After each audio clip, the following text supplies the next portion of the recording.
Hey there, and welcome back to the Virtual Cafe for another coffee convo about business finances. I'm your host, Kerry Zarb, and I am joined by Kim White. We invite you to join us at our table with your favourite brew. Let's pull up our chairs and get into today's episode. Come on, let's go. It's coffee time.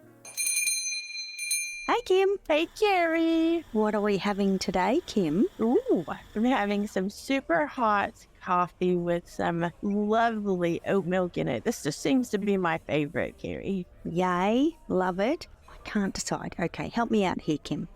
We've had the conversation about the mocha before. I can't do the coffee with the chocolate, but I feel like having a hot chocolate, but I want a coffee. So should I have the hot chocolate first, or should I have the coffee and then have the hot chocolate as dessert? Them both, Kerry, at the same time. Oh, Kim, no. Then I'd be having a mocha. Drink them separate. I have 2 straws. Well, and I got to say, Kim, those paper straws with hot drinks, they just don't even make it. Like, they're not, I love straws with just everything, but the paper straw with a hot drink just disintegrates. True. Well, Kim, we're not here to talk about hot chocolate or coffee today. However, we are in the Virtual Cafe and we do want to talk about debunking your business finances. And today's is all about spending more to make more. And Kerry, this is a big debunk, I feel like, because I hear this a lot. You gotta spend money to make money. I hear that a lot. Me too, Kim, and I think a bit of a classic tale that we probably touch on a few times here in the Virtual Cafe is what we see on social media and the hype that comes with this phenomenon of spend more to make more. And it's supposed to work, Kim.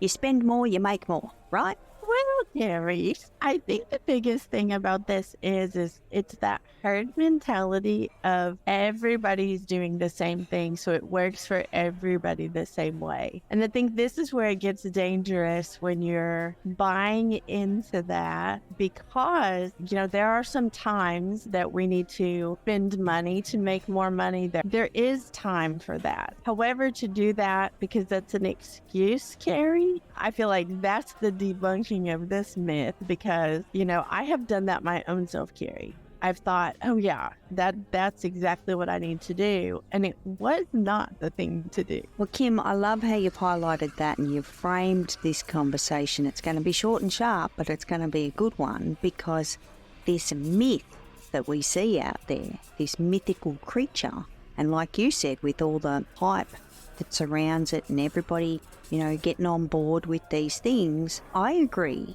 that we do need to spend to make, but they're strategic spendings and they're strategic moments in time. It's not a free-for-all. It's not pour this money into this thing and see magical results. It is literally sitting there, and it could be as simple as the platform you have as your website. Do I want to DIY and save some funds and do it myself? Do I want to hop onto these website building platforms that are out there in the multiples and spend a little bit of time? Or do I want to go all in and spend more money, save myself a lot of time? You know what I mean, Kim? I've got the hands out, people. So I've got 2 hands either side, and it's the tipping of the scales. Which way do we want to go? How do we want to shift and shake between what we spend as an investment to get a return, because there needs to be a return on these investments. But at the same time, if I walk in, Kim, and turn on the light switch, I am spending money. That's just an everyday spend. I don't turn on all the lights to then expect to receive more money in my business. That's a great analogy, Kerry. It is. How many toys do we need? How many tools do we need? How much money are we going to pour out there with what expectation of the return? This is where we need to be careful, Kim. So, Kerry, here's the thing that we're talking about in this episode that's apples and oranges. And we have to be very clear about this. You cannot make more money in real estate without buying real estate. That is a different kind of question, and I think we just need to say it out loud, that in order to do that, you do need to buy something. But when you are making choices based on, let's say, the real estate market, and you're using that to spend money on toys because you're going with the philosophy of that, you're still not taking control of your money. That's how I see it. It's the making sure that whatever rule you're applying is actually the rule that applies to you and your business, not just across the board, because it's everybody needs to do that. Kim, that is such a great example of the real estate market, because the bricks and mortar that we can invest in life and in business, because it extends across to business if you want to buy the office that you're going to house your business in and out of. And I like to compare it to real estate versus a new car.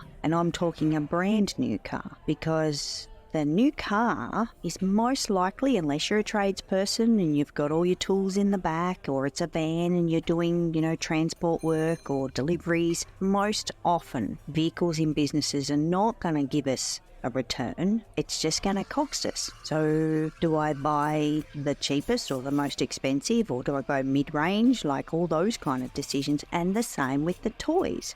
Do I get the toy that's got all the bells and whistles, the toy that's the tool for my business, let me be clear, versus something, again, similar to what I was saying about the websites? It's calculated decisions, Kim. All of it is about knowing our numbers and knowing which way to make the decision, which one's going to serve us best given our circumstances right here, right now, in our business, because everybody's different. It's not black and white. It's not yes and no. And it's not as simple as you're going to spend more to make more. It just doesn't work like that, because every equation looks different. I just think that can be an excuse, Kerry, that when we apply that as an excuse, it can get us into trouble. I like to stay out of trouble, Kim, when it comes to the digits. I'm not sure how you feel. Actually, I'm pretty sure I know how you feel. You're not going to start looking at this hot chocolate and this coffee and just wonder what I'm going to do with these paper straws. So that's a decision that I've got to make right now, Kim. You are so funny, Kerry. Can we just give one last thing before we leave the virtual cafe? Yes, please. And that is, I want to say thank you to you, because your challenge to everybody every week is to use their own brains. Like, use your brains to figure things out. Do the calculated risk-taking. Do the things that are going to work for you. It's not one size fits all. And when we apply a rule that's a one-size-fits-all, it's always dangerous, always dangerous. So, Kerry, thank you for bringing that to everyone's attention. And I'm just going to say, if you have any questions or want to contact Kerry, she's our go-to. So just saying. Oh, thank you, Kim. That's so sweet. And thank you for the red flags as well, because you're right. It's just not a one-size-fits-all. Like, my pants won't fit everybody. My tops won't fit everybody else. We're all different shapes and sizes, and so are our businesses and our finances. So thank you, Kim. Well, I will see you next week in the virtual cafe, Kerry. You will, Kim. I will be here with bells on. Bye, Kerry. Bye, Kim. Thanks for joining us in the virtual cafe. You can follow the show to be notified of future episodes, and if you're enjoying this podcast, we encourage you to leave a rating or personal review. Until next time, happy biz beans to you.